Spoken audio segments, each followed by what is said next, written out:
मैं अभी रोहित के ख्यालों में इस कदर खोई हुई थी कि मुझे कोई भी होश हवास था ही नहीं। कुछ देर बाद अचानक कल्लू अंकल मेरे कमरे में आए। मैं उन्हें हैरान होकर देखने लगी। मैंने कहा, कल्लू अंकल, आप इस वक्त आइए, बैठिए ना। वो मेरी बगल में आकर बैठ गए। थोड़ी देर तक खामोश रहे। मैंने कहा, अंकल क्या बात है, आप इतने चुप चुप क्यों हो? वह बोले, काव्या, मैं तुम्हारे बारे में सब जानता हूं। मैं पहले उन्हें थोड़ा हैरानी से देखने लगी। मैंने पूछा, अंकल जी, क्या जानते हैं आप मेरे बारे में? अंकल बोले, आज मैंने तुम्हें एक लड़के के साथ पार्क में देखा था और जो तुम कुछ उसके साथ कर रही थी वह भी देख लिया था। जैसे ही मैं अंकल के मुंह से ये बात सुनी, मैं बहुत ज्यादा डर गई। मैं अंकल से कहने लगी, अंकल जी, प्लीज आप ये बात पापा को मत बताइएगा, वरना वह मुझे जान से मार देंगे। ये बात सुनकर अंकल जी पता नहीं क्यों मुझे अजीब सी नजरों से देखने लगे। वह कहने लगे, मैं किसी को कुछ भी नहीं बताऊंगा, लेकिन बदले में मुझे भी कुछ चाहिए। मैं बोली, क्या चाहिए? आपको जो चाहिए मैं आपको देने के लिए तैयार हूं, लेकिन आप पापा को मत बताइएगा। मेरे मुंह से ये बात सुनते ही अंकल जी एक जहरीले मुस्कान दिखाते हुए फट से कहते हैं, देखो काव्या, तुम्हें मेरे साथ वह सब करना होगा। मैं हैरानी से देखते हुए अंकल से बोली, क्या करना होगा अंकल? मुझे? तब अंकल बोल, काव्या, तुम्हें मुझे खुश करना पड़ेगा। जो तुम अपने बॉयफ्रेंड के साथ कर रही थी वही खेल मेरे साथ खेलना पड़ेगा। अंकल जी का यह नया रूप देखकर तो मैं हैरान हो गई। ऐसा लगा जैसे मेरे सर पर किसी ने बम फोड़ दिया हो। मैंने उनके मुंह से इस तरह की बात सुनने की कल्पना भी नहीं की थी। मैं तो उन्हें हमेशा अपना आइडियल मानती थी। मैंने कहा, अंकल जी, मैं तो आपकी बेटी जैसी होना, मैं अपने पापा से ज्यादा आपको मानती हूं। आप ऐसा कैसे सोच सकते हैं? वह बोले, देखो तुम्हारी मर्जी, तुम्हारे पास दो ऑप्शन है। पहला ऑप्शन जैसा मैं कहता हूं वैसा करो, और दूसरा ऑप्शन, तुम जानती हो तुम्हारा बाप किसी कसाई से कम नहीं है। जैसे ही मैं तुम्हारी तस्वीरें उसे दिखाऊंगा वह तुम्हारा क्या हाल कर देगा। अब फैसला तुम्हारे हाथों में है, जिंदा रहना चाहती हो या मरना चाहती हूं। मैं रोते हुए उनके पैरों में गिर गई और गिड़गिड़ाते हुए उनसे कहने लगी, अंकल जी, आप ऐसा मत करो, मेरे साथ मेरी जिंदगी तबाह हो जाएगी। लेकिन उन्होंने मेरी एक न सुनी। वह कहने लगे, मैं शाम को तुम्हें लेने तुम्हारे घर आऊंगा, तुम तैयार रहना। अगर तुमने मेरे साथ जाने को मना किया तो मैं इस वक्त तुम्हारे बाप को तुम्हारी फोटो दिखा दूंगा। इतना कहकर वह मेरे कमरे से बाहर चले गए।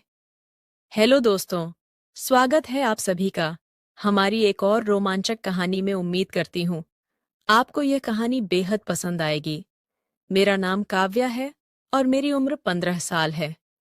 मेरी फैमिली में मैं और मेरा छोटा भाई और मम्मी पापा हैं। वैसे तो मेरे घर वाले मुझसे बहुत प्यार करते थे, लेकिन मुझे हर बात पर डांटते रहते थे। मुझे घर में बहुत ही ज्यादा कंट्रोल करते थे। वैसे तो घर में हमारे किसी चीज की कोई कमी नहीं थी। मैं बहुत अमीर घर से थी, लेकिन मेरी जिंदगी में सिर्फ एक चीज की कमी थी, और वो थी आज़ादी। मेरे माँ बाप मुझे हर वक्त कसाई की नज़रों से देखा करते हैं। वह हमेशा मुझे हर बात पर डांट देना, मुझे किसी से मिलने न देते, न मुझे किसी के घर जाने देते थे। मुझे अपने पापा से बहुत डर लगता था। वह हमेशा कहते थे, अगर मैं तेरी कोई बात गलत सुन ली तो मैं तुझे जान से मार दूंगा। उस वक्त मैं 11वीं क्लास में थी। मेरे पापा मुझसे कहते थे, क्लास में कभी भी तुम दोस्त मत बनाना और न ही किसी दोस्त के घर जाना, और लड़कों से तो हमेशा दूर ही रहना। मैं रोज स्कूल जाती और स्कूल से आने के बाद अपने घर पर एक जेलखाने में बंद हो जाती। मेरा घर किसी जेल से कम नहीं था। मेरे पापा मुझे हमेशा घर के अंदर बंद करके रखा करते थे। पापा के दोस्त हैं विजय अंकल, जो बहुत ही समझदार और सुलझे हुए इंसान थे। उनकी उम्र 50 साल थी। वह मेरे पापा के बिजनेस पार्टनर भी थे। उन्हें सब कल्लू कहते थे, क्योंकि वह बहुत ज्यादा काले थे। इस वजह से उनकी शादी भी नहीं हुई थी। वह अब तक कुंवारे थे। कल्लू अंकल का हमेशा हमारे घर पर आना जाना लगा रहता था। मैं उन्हें बहुत ज्यादा मानती थी, क्योंकि वह मेरी हर बात को समझते थे। वह हमेशा मुझसे कहते थे, पता नहीं तुम्हारा बाप इतना सख्त मिजाज क्यों है। तुम कितनी प्यारी हो, फिर भी वह तुम्हें हमेशा एक कसाई की नजरों से देखता है। तुम बेटी हो ना, इसीलिए वह तुमसे ज्यादा प्यार नहीं करता, तुम्हारे भाई से ज्यादा प्यार करता है।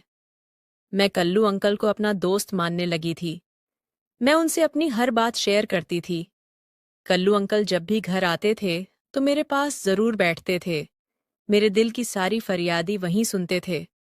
मैं हमेशा कल्लू अंकल के साथ पार्क में जाया करती थी और खूब खेला करती थी। वैसे तो मेरे घर वाले कहीं मुझे भेजते नहीं थे, लेकिन कल्लू अंकल की शादी नहीं हुई थी और न ही उनकी कोई औलाद थी। वह मुझे बेटी की तरह चाहते थे, इसलिए मेरे पापा उनके साथ मुझे भेज दिया करते थे। जब मैं 17 साल की हुई, तब मुझे प्यार का कुछ कुछ एहसास होने लगा। मेरे स्कूल में रोहित नाम का लड़का मेरे साथ ही पढ़ता था। मेरे और रोहित के बीच में अच्छी दोस्ती हो गई और हम दोनों एक दूसरे से प्यार भी करने लगे थे। लेकिन ये बात मैंने किसी को भी नहीं बताई थी, कल्लू अंकल को भी नहीं।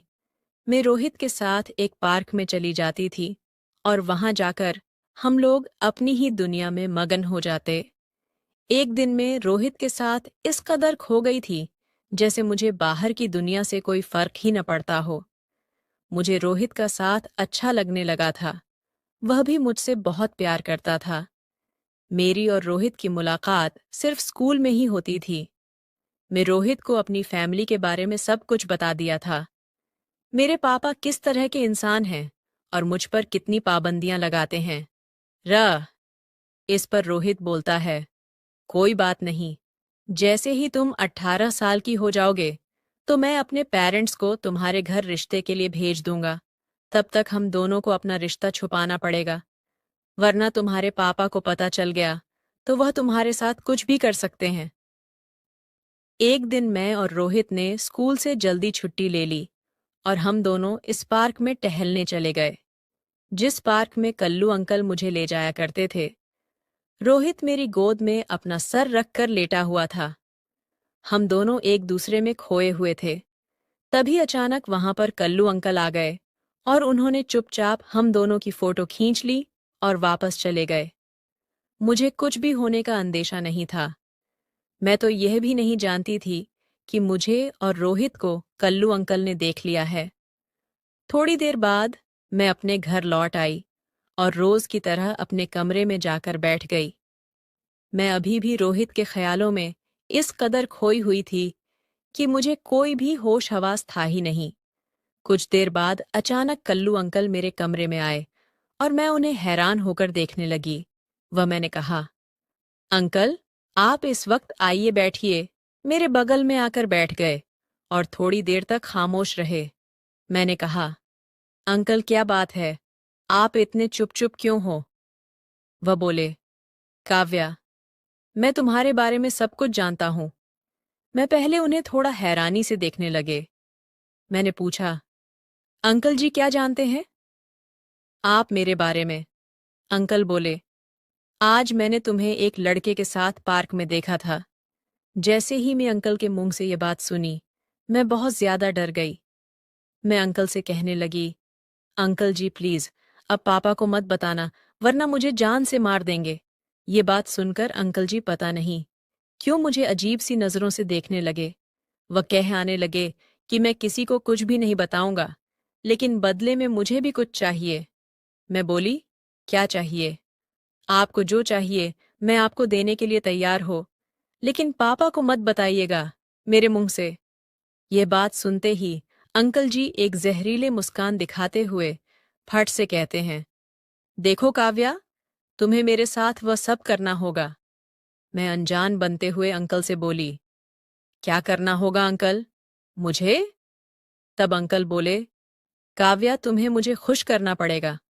जो तुम अपने बॉयफ्रेंड के साथ कर रही थी, वही खेल मेरे साथ खेलना पड़ेगा। अंकल जी का यह नया रूप देखकर तो मैं हैरान हो गई। ऐसा लगा जैसे मेरे सर पर किसी ने बम फोड़ दिया हो। मैं उनके मुंह से इस तरह की बात सुनने की कल्पना भी नहीं की थी। मैं तो उन्हें हमेशा अपना आइडियल मानती थी। मैंने कहा, अंकल जी, मैं तो आपकी बेटी जैसी हूं। मैं अपने पापा से ज्यादा आपको मानती हूं। आप ऐसा कैसे सोच सकते हैं? वह बोले, देख लो, तुम्हारी मर्जी। तुम्हारे पास दो ऑप्शन है। पहला ऑप्शन जैसा मैं कहता हूं वैसा करो, और दूसरा ऑप्शन, तुम जानती हो तुम्हारा बाप किसी कसाई से कम नहीं है। जैसे ही मैं तुम्हारी तस्वीर उसे दिखाऊंगा, वह तुम्हें जान से मार देगा। अब फैसला तुम्हारे हाथ में है। जिंदा रहना चाहती हो या मारना चाहती हो? मैं रोते हुए उनके पैरों में गिर गई और गिड़गिड़ाते हुए उनसे कहने लगी, अंकल जी, आप ऐसा मत करो मेरे साथ। लेकिन उन्होंने मेरी एक न सुनी। वह कहने लगे, मैं शाम को तुम्हें लेने तुम्हारे घर आऊंगा। तुम तैयार रहना। अगर तुमने मेरे साथ जाने से मना किया तो मैं उस वक्त तुम्हारे बाप को तुम्हारी फोटो दिखा दूंगा। इतना कहकर वह मेरे कमरे से बाहर चले गए। मैं शाम तक अपने घुटनों में सर देकर कमरे में रोती रही। करीब रात के 8 बजे अंकल जी मेरे घर आए और पापा के साथ बैठकर चाय पीने लगे। चाय पीते पीते अंकल मेरे पापा से कहने लगे, यार, आज मुझे किसी बर्थडे पार्टी में जाना है। मैं सोच रहा हूं तुम्हारी बेटी काव्या को भी अपने साथ ले जाओ। वैसे भी वो हर वक्त अपने घर में बंद रहती है। तुम तो उसे कहीं बाहर निकलने ही नहीं देते। इस बहाने से वह शायद घूम ले। लेकिन मेरे पापा बोले, हाँ, यह तो सच है। मुझे अपनी बेटी का घर से बाहर निकलना बिल्कुल भी अच्छा नहीं लगता। लेकिन तुम्हारे साथ भेजने में मुझे कोई ऐतराज नहीं। मैं जानता हूं तुमने बचपन से आज तक मेरी बेटी को अपनी औलाद की तरह समझा है। इसलिए मैं तुम पर भरोसा करता हूं। तुम जहां चाहे उसे ले जा सकते हो। फिर अंकल मेरे पापा से बोले, हो सकता है पूरी रात ना आ पाऊं, क्योंकि जहां पार्टी है वह जगह बहुत दूर है। इसलिए मैं सुबह तक ही आ पाऊंगा। मेरे पापा बोले, कोई बात नहीं है काव्या। अगर तुम्हारे साथ है तो मुझे कोई फिक्र नहीं है। मैं अपने पापा और अंकल की सारी बातें सुन रही थी, लेकिन मैं कोई भी फैसला नहीं ले पा रही थी। मन तो कर रहा था कि मैं आत्महत्या कर लूं। ऐसी जिंदगी से तो अच्छा मौत भली। थोड़े ही देर में अंकल मुझे अपने साथ अपने घर ले गए। जैसे ही मैं उनके घर पहुंची, मैं फिर से अंकल से मिन्नत करने शुरू कर दी। लेकिन उन्होंने मेरी एक न सुनी। वह कहने लगे, देखो काव्या, तुम मेरी सगी बेटी तो हो नहीं जो मैं तुम पर तरस खाओ। और वैसे भी तुम मुझे पहले से ही बहुत पसंद थी। मेरी शुरू से ही तमन्ना थी कि मैं तुम जैसी कच्ची कली के साथ हर वक्त गुजारूं। मैं तो मौके की तलाश में था, और देखो, वह मौका मुझे मिल गया। वह भेड़िया पूरी रात मुझे नोचता रहा और मैं अपनी किस्मत को कोसते रही। सुबह होते ही उन्होंने मुझे घर छोड़ दिया और जाते हुए कहने लगे, काव्या, मुझे कभी न मत कहना, वरना अंजाम तुम जानती हो। मैं जब भी तुम्हें बुलाऊंगा तुम्हें आना पड़ेगा। इतना कहकर वह मेरे घर से चले गए। मैं दौड़कर अपने कमरे में गई और घुटनों में अपना सर देकर रोने लगी। आज मुझे 2 दिन हो गए थे। मेरे हलक से पानी भी नहीं उतारा था और ना ही मैं कॉलेज गई थी। मेरी माँ कमरे में आई और मुझसे कहने लगी, क्या हुआ, तुम्हारी तबीयत खराब है? क्या तुम 2 दिन से कुछ खा भी नहीं रही हो और न ही अपने कॉलेज गई? क्या बात है?